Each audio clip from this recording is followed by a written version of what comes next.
I thought he was going to put more pressure and come forward a lot. He actually showed a little bit of boxing skills today. He surprised me. The ring rust had a lot to do with it. I've been off for 2 years, but man, what a hell of a fighter he is, man. He is really good, and he has a really good team, and I respect him. Kevin? On the side, you landed a few good shots on there. He's a couple of first time and right before the knockout combination. Even though the fight ended early, do you feel like what you were able to land that you maybe did, put yourself by Well, they just told me that I'm the hardest puncher that landed a punch. He felt it. In defeat, you got as fighters, we fight. It's just one-on-one. It's not like a basketball team. You get an off day, you could substitute another player. It just wasn't my night, and man, Gennady's a hell of a puncher. Every punch was the same power, and that surprised me. But what surprised me the most was I thought he would come more forward, pump the jab, and I was waiting for something else, and he showed up a completely different fighter. Go ahead. Vanes, you've been inactive for 2 years. Your last fight was in May of 2016. Do you believe that if you had been active, would have been a different outcome to this fight? I think so. I think it would have been better. I could have shown my ring rust my timing was off, as you see, when I was trying to land the right hand. My timing was off. We only had 2 weeks. We were in good shape to go 12 rounds, but the timing just wasn't there. The ring rust shows. Being a fighter, you got to stay active, and the 2 years really did affect me. You said before that you're going to slide with it. You're going to go forward. If you can do it again, would you do it differently now? A little bit, I try to box him a little bit more. The thing is, like I said, going into this fight, I wanted to see what this man had, and I told him if he gets me, I'll respect him.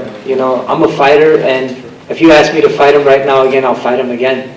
It's not about winning and losing. I'm a fighter, and I was born a fighter, and I just want to keep fighting. But he did surprise me a lot. His power. I wanted to see what he had, and like I said, I would give him props if he gets me, and he got me. And Gennady's a hell of a fighter, and he has a really good team from Tom from his promoter to his coaches. They have an excellent team. Obviously, this was a short time for you to prepare. And what would you say to the next contender for Golovkin? Perhaps Canelo? Canelo has a lot to prove. I see why he's eating that kind of meat, because I see why he's trying to get the extra edge. The man is the real deal. 36 years old and he's still fighting like that. He is the real deal. I've faced a lot of fighters in the gym. I've actually sparred with heavyweights, cruiserweights. Every single power he landed, every single shot was the same power, and that kind of got me. And then he is, like my coach had a different game plan. He wanted me to box more and move to the right. But just a fighter in me, I just wanted to see what the guy had. I went inside to brawl with the guy, and he got me good. Good for him. So what would you say to Canelo then, if that's the case? Just run.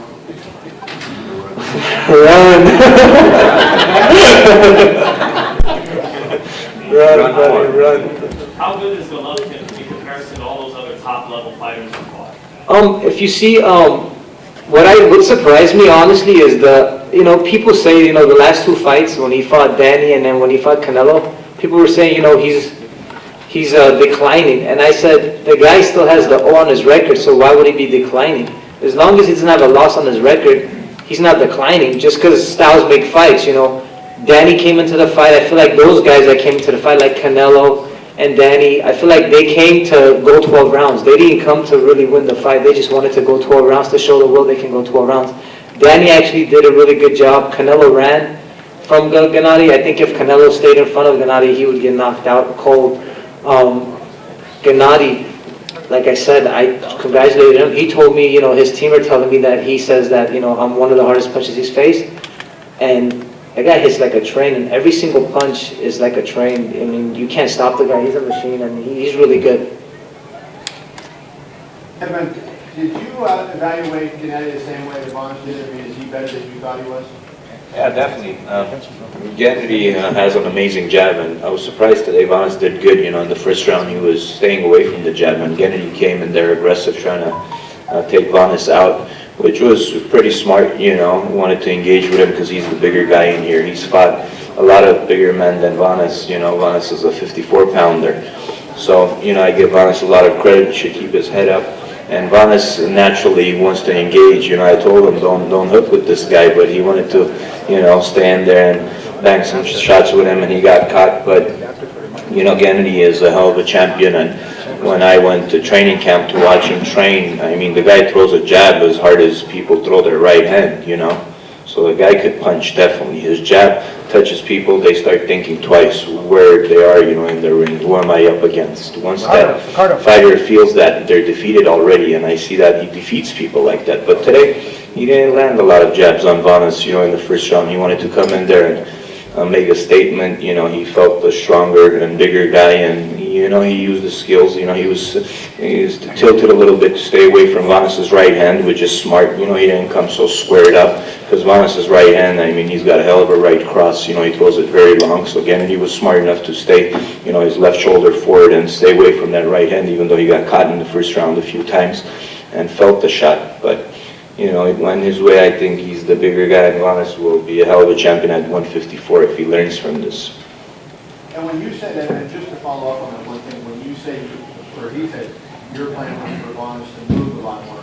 Had Vanes fought more than what Canelo did, with the fact that he has such length, do you think it would have created a different, you know, type of fight? Well, we needed time to do that. You know, I can't make a person that loves to fight and wants to. Vanes was telling me in camp I wanted to see how hard he hits. I was like, the guy hits hard. I've been there in camp, you know, I know he hits hard. I've seen him spar, people spar with a chest protector with him, you know, that there's a reason for that. The guy punches people in the arms and they can't spar the next sparring session with him. They have to, you know, Abel has to get 3 sparring partners instead of 1. There's a reason for that.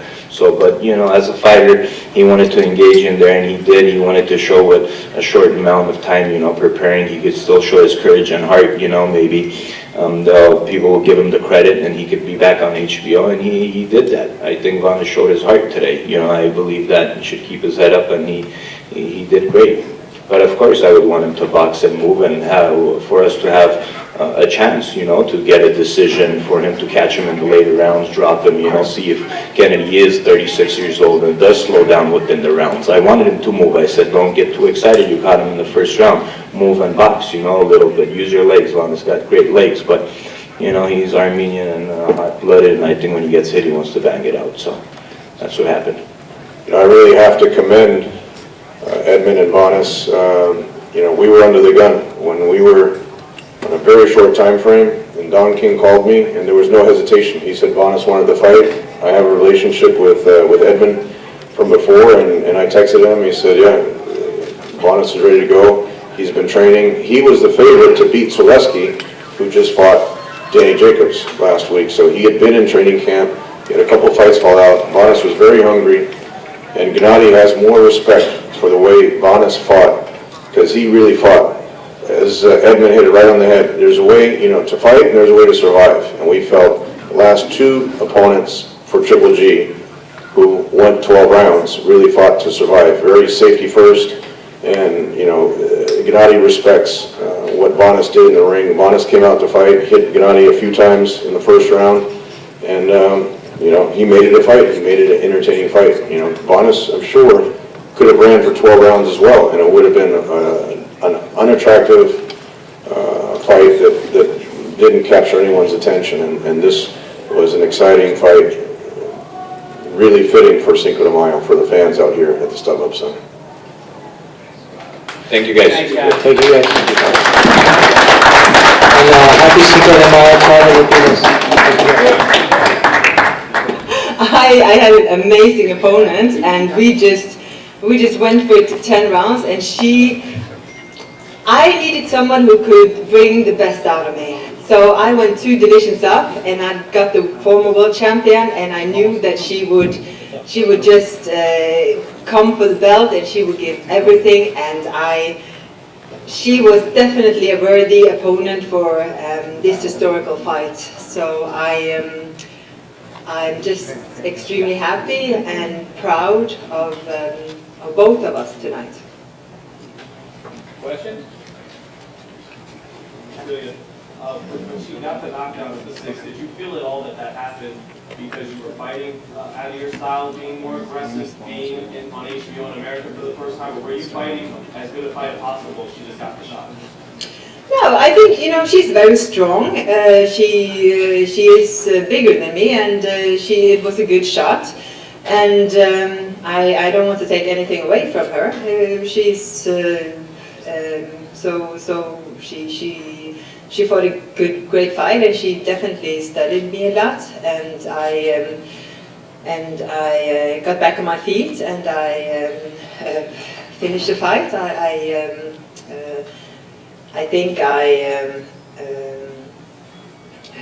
just, you know what? I just okay. It happened. I just pulled myself together, and I finished my fight and took my belts home with me. And I think that together with having the first female fight on HBO in such a way is a huge win. Cecilia, given that she had a injured hand with you on the second compact fight, would you be open to giving her a rematch anytime soon? Yeah, definitely. Well,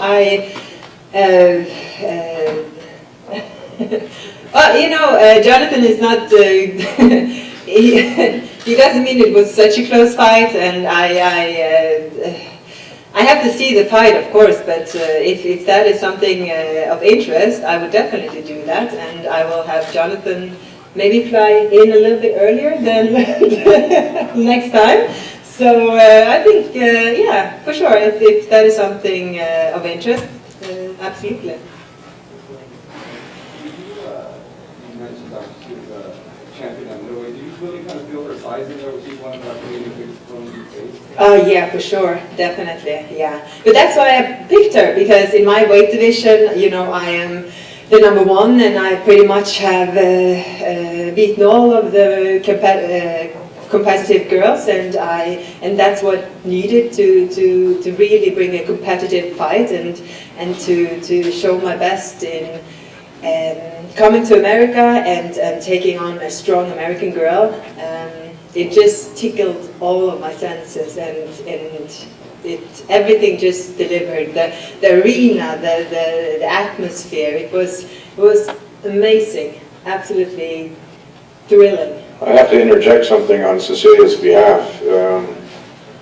Here's a champion that sells out 10,000-seat arenas in Norway. Here's a champion that changed the law in Norway. How long was it banned for? 33 years, Cecilia? 35 years? Yes. Boxing was banned in Norway, and because Cecilia was so talented and a world champion and so popular in her country, they actually changed the law to allow her to fight in her own country. She fights on pay-per-view in Norway. She's one of the biggest stars in Norway. Leaving that atmosphere, coming here just for the opportunity to fight in front of the American fans, the opportunity to fight on HBO, to show her skills, with a completely different financial situation than what she's used to in Norway. That shows the sacrifice and dedication that she's looking at to build her career over here in the United States. With her style in the ring and style out of the ring, I think she has a tremendous future over here in the United States and worldwide. And we saw tonight with her getting up off the canvas, fighting back, fighting a much bigger girl. We have to give Kaylee Reese a lot of credit, but that shows Cecilia's championship spirit and the fact that she wanted to impress the fans over here in the United States. This telecast was broadcast in over 151 different countries. So it shows the marketability of both Cecilia and Triple G. We broke the record at the Stub Center, not only for the number of people, but also the revenue that was generated in the history of this venue. So it was a great launching pad for HBO, and I see Peter Nelson back there, and we just want to thank Peter again for giving his blessing on having Cecilia as the first female fighter on HBO. We can go across to Kevin. Yeah. Cecilia, I just wanted to ask you and Jonathan as well. You referenced several times that Callie was bigger than you. Carissa Shields obviously fought at 168. She's a much bigger girl even than Callie. How do you think, given your experience with this woman, that you would do against fighting someone as big as Carissa Shields?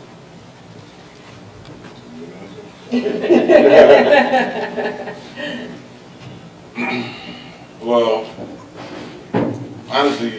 two different fighters, two different styles. So therefore, in my opinion, this first fight with Reese, give him the little time that I think she showed little sparks that about what she actually can do as far as moving and boxing, and I think that's what the sport is all about. You know, when she was moving, when she was boxing, she was using the jab. In my opinion, she was doing a really good job. You know, so I think when she got caught, when she tried to trade with it, when she got caught, the knockdown, I don't think it took away any of the previous rounds that Cecilia was winning. You know, so therefore, I think with Clarissa, that's a different animal. You can't even compare these two fighters in the same category because, you know, you got a two-time gold medalist against someone who don't have a gold medalist. But at the same time, I'm not trying to take another away from Reese because she got a really, really good championship spirit and championship heart. But I just think those are two different level fighters. And we would definitely, Cecilia would definitely have to bring nothing less than her A game every single second of every round to beat Clarissa. Cecilia, do you train with Lucia Richard for the most part with this fight? Have you talked to her already about the screen? If so, can you say anything about it? No, I'm just coming out from the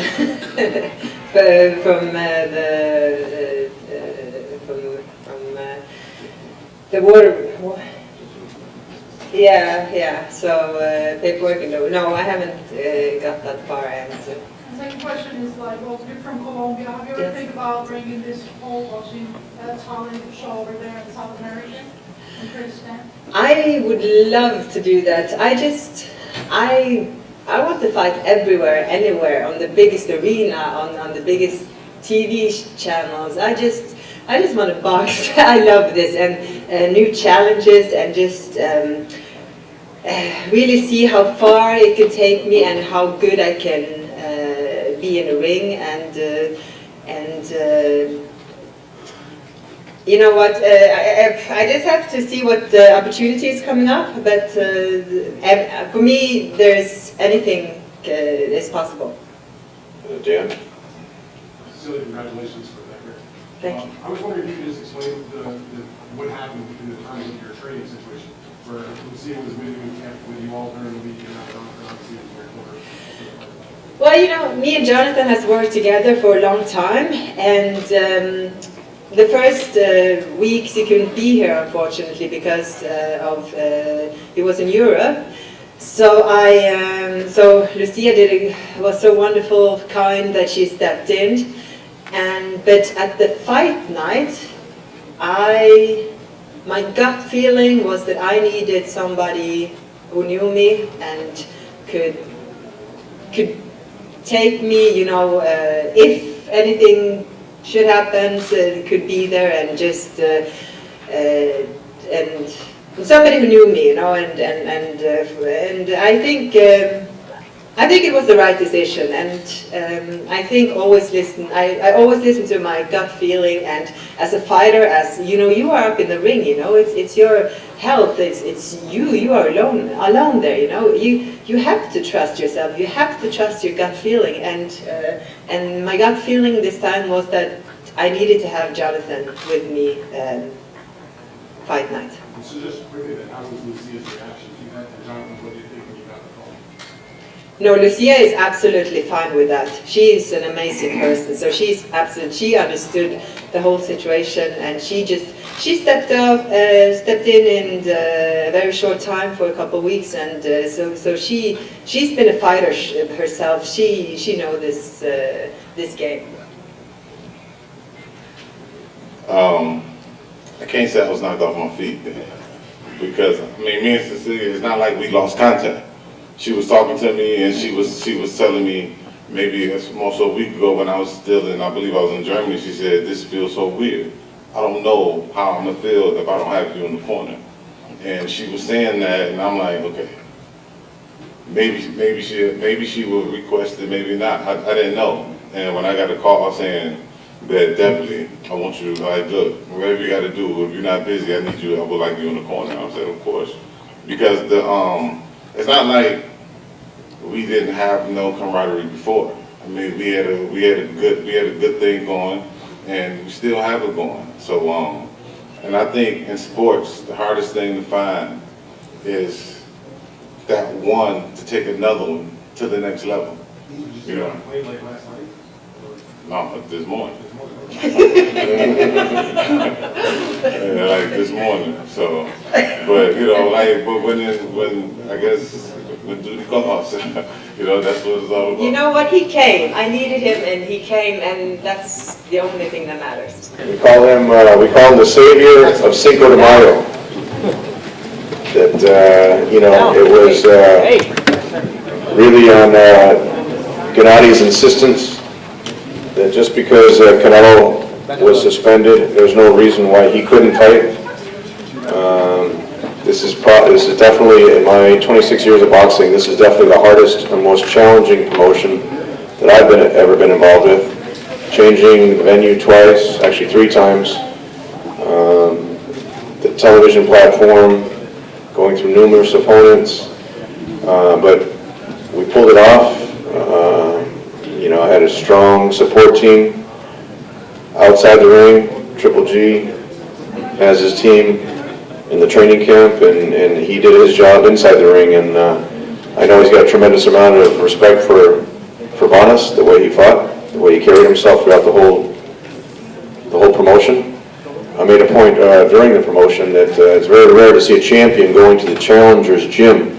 That's how much respect Triple G has for Vanes. The fact that he took this fight under the conditions. HBO agreed to show it, but it wasn't, you know, their standard agreement that we have with them. So, you know, all the way around, we have to thank everyone that was involved in it. So, with that, Abel Sanchez is up here. He's been trainer of the year now a number of times, and you know, any questions you have for Abel, myself, or Triple G, we'll be happy to answer them. Dan. Gennady, straight back. Yeah. Congratulations on the win. Thank you. And Abel and the whole team. But I wanted to know from you, we talked about it the other day in your hotel when we were there with some other guys about this was number 20 in defense. Can you give your reaction and your thoughts about tying Bernard Hopkins at all times, away from championship defense, and Tom and Abel to shine on? Oh, this is a huge situation for me, you know, just seriously, this is a record. Probably, maybe I'm not understand 100% right now, just maybe in the future. You know, maybe my sons, he tell me, hey, wow, this is huge, you know, just all fans. Just, seriously, my brother Max, so many people sent him a message, said, just congratulations, just, your record was huge. Thank you people who support me and support boxing, of course. Abel has a little more historic perspective, I think. Well, I think that, well, first of all, we're very proud of the fact that he's accomplished this. It's been a difficult road. It's been at times a trying, very trying times, but to tie the record with this kind of performance, I think signifies the greatness that we're all witnessing right now. This reign, or these 20 have been with no rematches. These 20 have been against completely new opponents every time. And I think it's significant and it's important to note that. I agree. I agree 100%. You know, Bernard Hopkins is legendary. He fought as long as he did, and one of the longest careers in the sport of boxing. Tremendous physical specimen, and for Triple G to tie his record, what he accomplished in the middleweight division, I think most people thought that record would never be touched. Now for Gennady to tie it, and you saw his hunger, his motivation. I think he was happy to just be in the ring. He wants to stay active. He told me he wants to fight 2 more times this year. So Triple G fighting on a regular basis. That's very hungry, motivated. He just turned 36. 26. And, I feel like 26. He looks like 26. He just turned 36. And the way he fought in there, he fought like he was 26. So I think if he continues these type of performances, we're going to see many more knockouts, many more fights, and I think he's going to write history every time he steps in the ring. Kevin? Gennady, the other day you talked about, you said you put a 10% chance of fighting Canelo in September. Now tonight in the ring when Max asked you, you said absolutely you would fight him. So is it 10%, or is it absolutely that you're going to fight? Okay, 10% is a lot for this situation. Seriously, I'm ready. I'm ready. I want to fight May 5th, Cinco de Mayo. You know, I'm ready 100%. I give him a lot, you know, options. Look, my situation and Canelo's situation right now, just, you know, just I give him a lot of percent. You know, just I think nobody have more percent. Maybe like everybody has like 5%. You know, of course he's my priority. Do you feel like, have you been, the hair follicle test that came out, do you believe that he didn't cheat, that it was contaminated meat, and are you over that, or do you still think he was cheating and took PEDs intentionally? I think what we should do, Kev, is since the Nevada Commission did their investigation, we're not really privy to all those. We know he did a hair follicle test. We know he's tested many times since his 2 positive tests. But, anything else would be speculation on our part. I mean, Abel, No, absolutely. So, Tom, he has been very adamant about this, and it's not you've been outspoken, Gennady, about your opinion, so I think it's fair to ask you, what you believe, other people said what they believe, and now that this fight is over and that fight is out there for you, do you feel he cheated, or would you fight him given that? Of course I believe. Of course I want. Just my job is very small. I'm a fighter. Of course I'm ready. To go, Kevin, to go that 10% question, that's when reporters were asking him, he's trained to fight Vanes, and they're saying, well, what percentage chance are you going to give to fight Canelo? He's focused 100% on Vanes on Saturday, so naturally he's going to say, that's his priority. Look, the rematch with Canelo is the biggest fight in the sport of boxing. Both of them made career high paydays. We set the record for the 3rd highest gate in Las Vegas. That's the type of rematch. Some rematches go downhill. This is the type of rematch, as you hit on, with Canelo's positive test. Gennady was very outspoken, but he felt disrespected. He was the one that, because of Canelo's test, now all of a sudden his whole situation changed. And most likely, the odds were against him fighting May 5, and that would have been a disaster for him. So that's why he was frustrated. He was very edgy. It was during the middle of training camp, and he was outspoken. But you saw Canelo's reaction to some of Gennady's comments, and that whole promotion hit a fevered pitch. People, after it looked like the fight wasn't happening, people were still buying tickets. The MGM was calling me and saying, instead of refunds, people are still buying tickets. So, the ticket sales were on pace to break the number that we did on the first fight.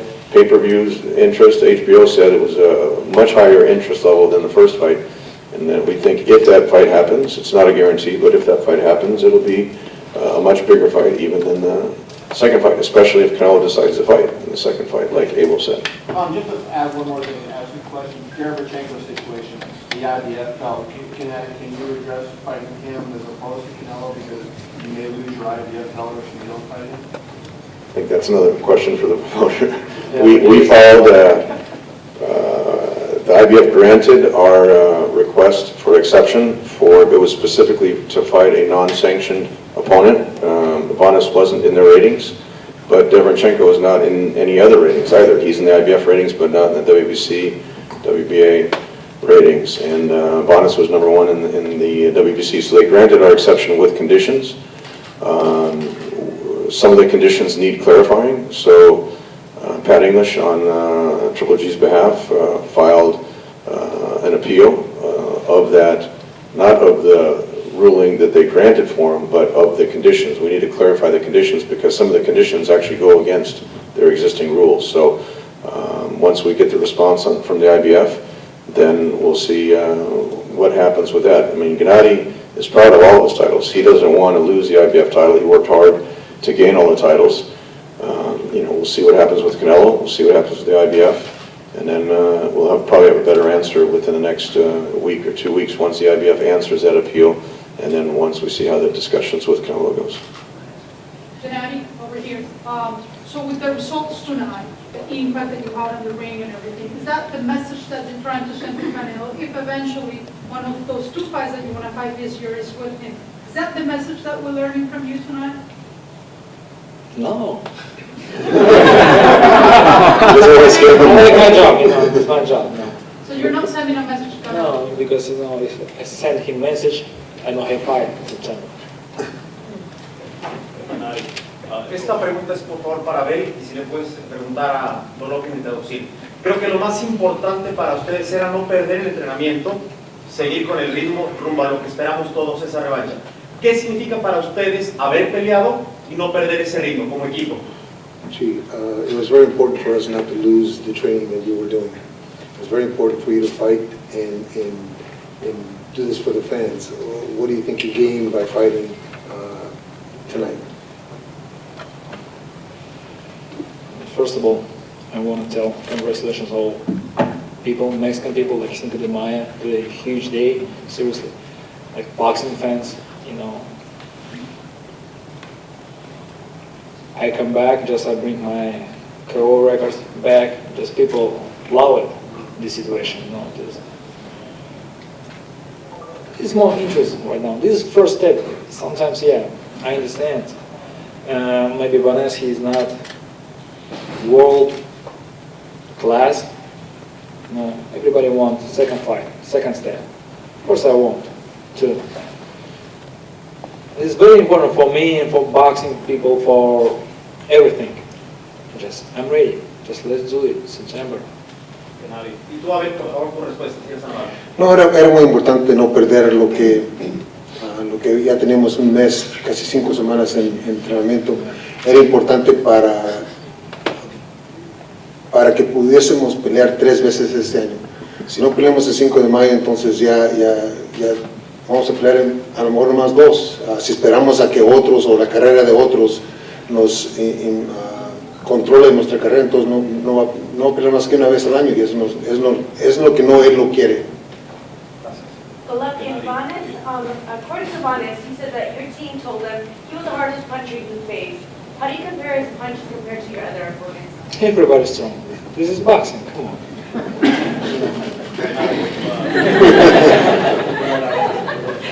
Gennady, if the fight with Canelo can't happen, do you want to face the WBC mandatory Jamal Charlo next? Absolutely, I won't play anybody. Absolutely. Just right now it's more interesting situation in the middleweight division. So many great people is coming. Just more interesting. Hey, quick question. We didn't get to see a lot of Gennady. Are you happy with what you saw tonight in a short burst? I think I'm happy with the response we got from the crowd. I think I'm extremely happy with the response we got when we walked in. The fans want to see Gennady fight. It doesn't matter whether it's 1 round or 10 rounds. They just want to see a fight. And Gennady gives the fans what they want to see. Gennady gives them the kind of fight that they expect and not a dance. A ver, tú estuviste preparando, por supuesto, a Golovkin todo este tiempo para Canelo y se presentó este percance con el perdedor. Pero a modo personal, ¿tú crees que sería fair con los fans de tener esa pelea eventualmente a modo personal tuyo? ¿De tener esa pelea eventual con Canelo? Dice, todo depende de él. Hasta este momento no está haciendo ni un test con Ada. Hasta este momento. Oscar está diciendo que todos los días lo van a hacer test. ¿Cuándo va a comenzar? ¿Va a comenzar cuando ya le den la licencia? Es importante para que él aclare con el público y con nosotros también que es limpio, que no está haciendo nada mal y que no hizo nada mal. Gennady, how nice was it for you to not have a fighter kind of stand in front of you, just like you said he was going to do, and fight you? Not like box or move around. This is boxing, this is true business. This is very serious business. This is not game. Look, my first round, just no. I don't have to give him more chance. Did you know the finish was coming? I feel it. Yeah. My distance, my power, just. Hey, Gennady, can you talk a little bit about the community here in LA, the Latinos embracing you? How do you feel that? What's it going to matter?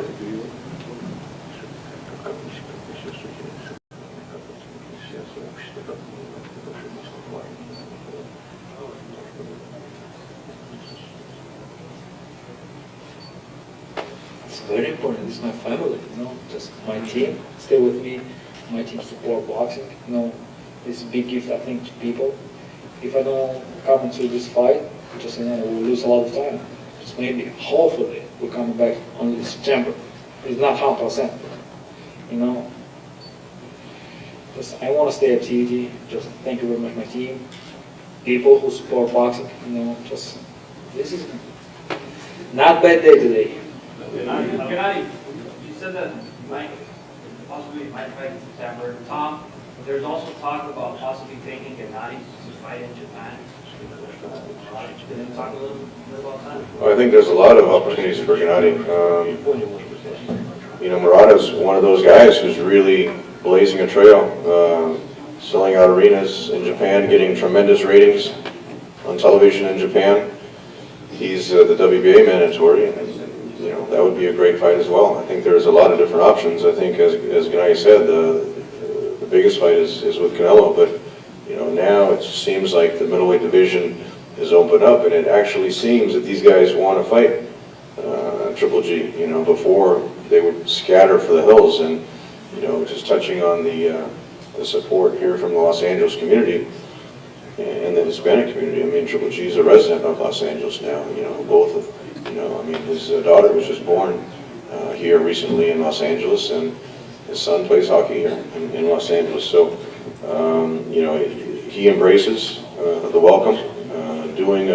It's unheard of for a big promotion like this on HBO to be promoted on 2.5 weeks' notice, and to break the record, to shatter the record here at the Stub Hub Center, where so many great fighters have fought, so many great fights have fought, with attendance and with the revenue, just shows how the Los Angeles, the Southern California community embraces him. I think he's, whether he sells out Madison Square Garden, whether he sells out the T-Mobile, the O2, this is now the 9th time he's fought and had a sold out. I mean, we had bleachers, but it was a packed house. Lance, you had a question? Yeah. Do you have any talks scheduled this coming week, or when are you going to talk with all the white people about Canelo fight? I mean, I've been in contact with Eric. First step was to find out exactly how long Canelo was suspended for. That was clarified by the Nevada Commission. There seems to be a lot of interest on their side. Naturally, there's interest on our side. We have Dan Beckerman here, the head honcho of all the AEG properties, including Stub Up Center, including Staples Center, including T-Mobile, the O2, list goes on and on. But I've been in regular contact with Golden Boy and with Eric, and if there's a way to make that fight happen, again, this is a fight where both guys have a huge incentive to make the rematch. Gennady feels, the whole team actually feels it was a bad decision the first time around. He feels he could have done better. The way he fought tonight was against Bonas or somebody else. He looked razor sharp tonight. His speed, his timing, his distance.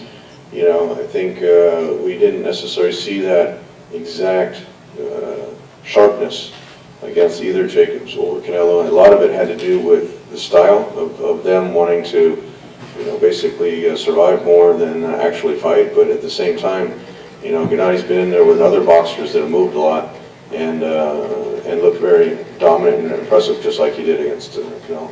Just one quick follow-up for Abel. Abel, you were pretty hard on Canelo about his retreating style and the fight in September. How do you think he'll be perceived if he tries to wiggle away from a rematch with Gennady in September by his hand? Well, just the fact that he still has failed to enroll in any kind of program to be tested, I think that just puts that fight so much farther away. I think that they're both, if it happens, they're both in a state of mind that they're both mad at each other for the things that have been said, and I think that they're going to go at each other. This can be a much better, a more attractive fight for the fans. But I think he needs to do his part, as Gennady's doing his part, and that is with the testing. At least try to prove to the public and to the journalists that he's making an effort to show us that he's clean. Is that a condition for you to even sit down with them at the table for you to enroll in Bonas? Well, it's not. That's not my call. That would be Gennady's call. But that's why when Dan asked about, or Kevin, or whoever was, asked about the 10%, that's the reason that comment came out. It was because Canelo's side is not doing enough to try to make the fight. Well, my question is, if you're going to sit down and negotiate, would that be a condition? Norm, that would be absolutely a condition. Gennady's been a lot of testing now for since February, beginning of February, he's never failed a test. You know, if we're negotiating, Canelo's going to test, and Gennady's going to continue to That's test. step one. Absolutely. And I do have to say that Eric said that that wouldn't be an issue. So we signed the agreement, and Canelo's going to test. You know, this last test was done earlier than the first fight. You know, so that's something that Abel insisted on, even for this fight. You know, it would have been an unfair advantage. Gennady's doing all this testing, proving he's a clean athlete, and then you come in with a replacement opponent on short notice. Who knows what they're doing? And that's going to be something that he gave. You know, he gave an unfair advantage, or actually, you know, the Danny Jacobs fight was an unfair advantage due to weight, but there's no reason to put a champion like Gennady, who follows all the rules, into a situation where there is an unfair advantage. And frankly, the testing these days is 100% necessary. When you have a fight on this scale, at this magnitude, whether you're in Mexico training, whether you're Big Bear training, wherever you're training, you have to be responsible for whatever goes in your body. Can you imagine, and Abel made a huge, great point, can you imagine what Gennady's punching power had he tested positive? Can you imagine the outcry there would be of what happened? How did it get in the system? And Gennady says he eats steak all the time up in Big Bear, California. In fact, Mexican steak. There's a hacienda, a restaurant called the Hacienda, right across the street from Abel's gym. And he eats there all the time, and never had any issues. So, you know, we understand the responsibility for competing at boxing at this level, and that would absolutely be a condition for a rematch. Gennady, Abel Gennady, how would a fight have went between you and Bernard Hopkins in your prime? Coach. That would have been a great fight in their primes. I think that Gennady's power would have been the difference, but Bernard was a great champion at 160. Yeah, very interesting for me too.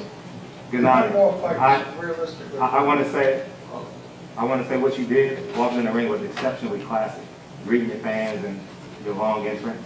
And two, can you rank the top 5 160 pounders in your opinion?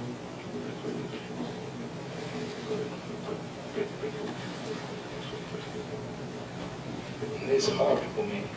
There's so many great people. Or Abel, feel free. Abel, you know, there's 5 or 6 very, very good fighters. It's hard to rank them because they haven't fought. I would say once Charlo fights Jacobs, if that fight happens, I think that will determine a position. But there's Derevchenko, there's Jacobs, there's Andre that's moving up, Murata, who's doing very well in Japan. There's a lot of very good fighters, and it's difficult to. Canelo. Styles make fights. Who? That red-headed guy. Abel, you've worked with Gennady for the last 7 years. To this day, are you amazed, or does it not surprise you the punching power that Gennady has? No, I don't know if Robert Morales is in here, but when I first, I went to school with Robert Morales, was one of you guys. But when I first got Gennady, probably about 8 months after I got him, and we did, I think, 2 fights by then. I sent an email to Robert telling him that I had the next great middleweight that was going to set all kind of records, and you could tell just in not only the punching power, but the IQ. You would show him something, you would ask him to do something, never question anything. He would do exactly what you asked him and master it so quickly that we knew that it was going to be just a matter of time before people started to notice. Gennady, would you ever let your son be a boxer?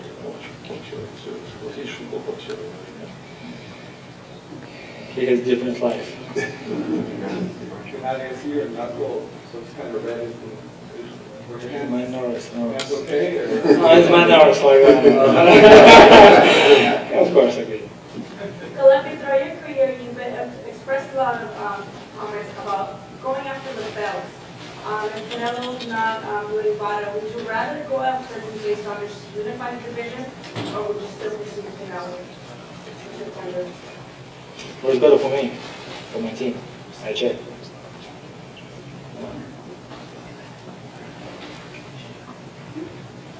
think we'll probably wrap it up now. What was the attendance? What was the fight attendance? Attendance was 7,837. Again, you set the record for the revenue here at Stub Center. And a fight like this just continues a Triple G legend, adds to the build-up for a potential rematch or any fight that Triple G is going to have next. And I think if he fights like this in a rematch, you know, there were some issues that never came out before the first Canelo fight, but you know, it's one of those things that I think the fans are in for a treat whenever Triple G steps in the ring. Good. Thank you very much. Thank you very much.